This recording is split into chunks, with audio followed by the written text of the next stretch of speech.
how to set your export Adobe PDF for the V180.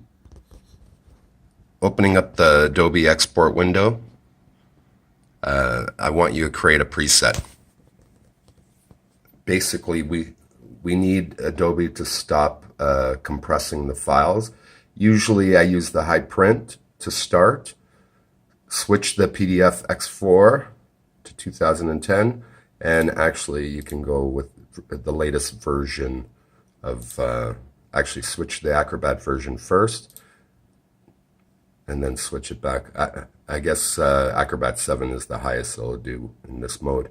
Anyways, under the compression tab, switch it to do not downsample.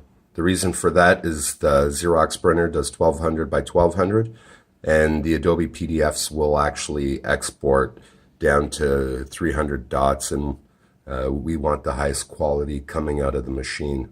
Once you set that up, so turn all of them to do not downsample, set your bleeds.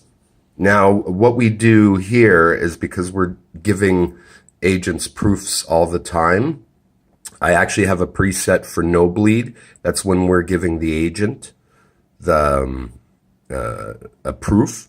That way we don't confuse them with the crop marks and the extra space and stuff. So I have a preset set up here with no bleed. Where is my no bleed? Right there.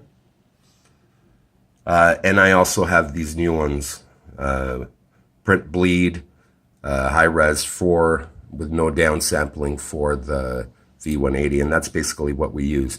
But how we output it, when we output a file to send to the printer, or in our case to send to the V82, is we just select crop marks instead of all printer marks. And instead of using the document bleed, what we do is we actually just type in a 1/4 inch, and then it'll set a 1/4 inch bleed all the way around. So this way, you don't have to send out the crop bleed mark version to the agent. This is the easiest way to get around that. If you use the document bleed settings, it'll automatically create the PDF with the bleed already on it. So this is a quick way around. That way you can send non-bleed and bleed pretty quick. And if you set it up as a preset by saving down here and give it a name so you know it, that way you can jump between the two very quickly, and you don't have to always type in 0.125.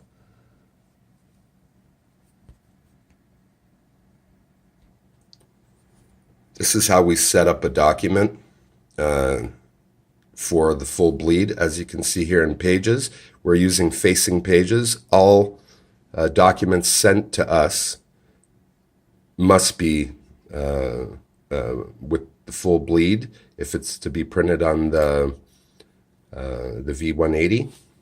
Basically what we do here is, if I toggle W, it'll show the whole working space. The black box is the document size, and instead of setting up the bleed document box, which would give you the red outline, we do it this way. Like, we set it up this way, just because we know if we go a 1/4 inch more on all sides, we have the full bleed happening on the document without having to revert back and forth or crop down to send out a non-bleed print file. This way we know if we go at least a quarter of an inch out on this side, 1/4 of an inch out here on all corners with our artwork, we know we can deliver the full bleed. And it's very important that you do this, because we're not going to be able to check your files out. You know, you send us a guide that's 50 pages long, we're not going to be able to confirm it. So you have to confirm with yourself, if it's a full bleed document, that you go past the 1/4 inch so that we get something printable, and you're not going to get any like print white areas or boxes from because you didn't go up far enough. Anyways, as you can see by this document, the way we have it laid out, it's always a signature of 4. So you're good with 4 pages, 8 pages, 12, 16, 20, 24. We found, Well sent us a file the other day, and usually the feature sheets we print all on the same stock, but it was a 24-page document. And with the cover stock, the 300 GSM, it faulted out. So probably the max is probably around 20 pages if we're using the same size. What we ended up doing with that one is we went with the lighter internal guide paper, which is a 60-pound, no, I believe it's a 100-pound text, but it works out to being like a 60-pound cover. And we use that for the inside, and then we could print the 24 pages. So be aware of that. There is sort of a limit for the size that we can do all on the same heavy stock. But we could build out probably a bit more. I'm going to do a test with the guides to see exactly how many pages we can get up to with the guides. If you're sending us a guide and there's white pages on the inside covers, you have to include the blank pages as well. That way it'll save us time. We can go straight to print, and the file turnaround will be pretty quick. So anyways, as you can see by these files here, it's set up. We have enough coverage on the bleed area all the way around. So this will print like fantastically. And that's the whole hope. If we set up the files right, there won't be any reprints, which will cost us money and supplies. Anyways, that's the sort of overview. From there, you would export to print,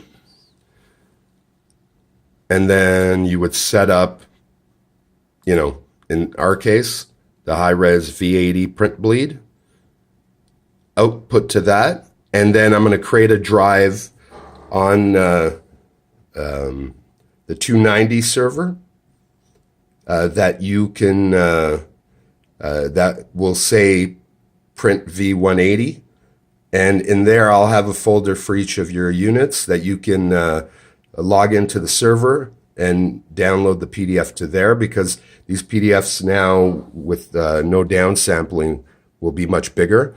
So the potential for it to come back on email might happen, especially when we're getting into the guides and stuff. So this way, if you transfer the file over on the server, we'll be able to access it. And your folder, we can use the time and date to find out which was the most recent file that you uploaded. Send us an email to let us know as well that you deposited the file, and all the details, how many they would like printed and stuff, and for which agent.